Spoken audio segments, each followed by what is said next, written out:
L'instant est unique et le message bien clair. La République démocratique du Congo vient une fois de plus de prouver au monde qu'elle est dessus tout un pays fréquentable. Abriter cette 9e édition des Jeux de la francophonie, le Congolais en avait fait un défi à relever. Ce 28 juillet 2023, le peuple et son président sont venus célébrer leur victoire. Une victoire à la pensée pieuse aux victimes de la guerre injustement imposée au pays par certains de ses voisins. Dans un stade archi-comble et en présence d'un invité de marque, le président togolais Faure Gnassingbe, la première ville francophone du monde a étalé toute son hospitalité pour accueillir avec des ovations frénétiques les différentes délégations venues participer à ces Jeux de Kinshasa.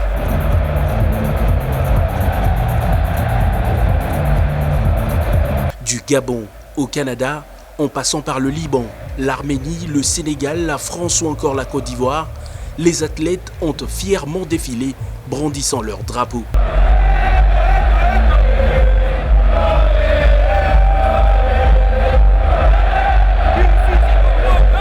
Au-delà de la langue française qu'ils ont en partage, ces jeunes enthousiasmés ont aussi la culture, les arts et les sports comme passion. Chers sportifs, chers artistes de tous horizons, vous incarnez l'esprit de ces Jeux. Vous êtes les ambassadeurs de l'émotion pure, des rêves et des aspirations de toute une génération.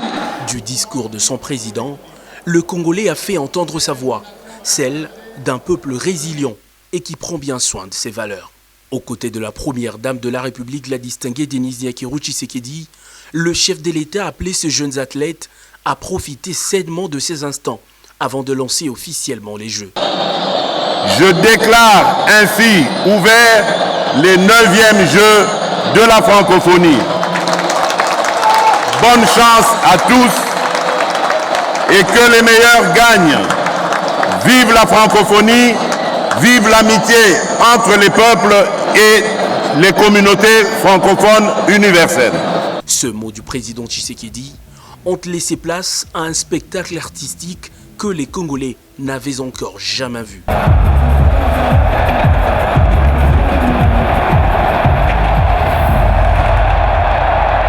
Danse, art dramatique, musique, sap et différentes représentations qui relatent l'histoire de la francophonie et de sa ville hôte ont composé un cocktail artistique haut en couleurs qui a fait trembler le mythique stade de Martyrs de la Pentecôte. Kinshasa sera le temps des Jeux la capitale de la francophonie.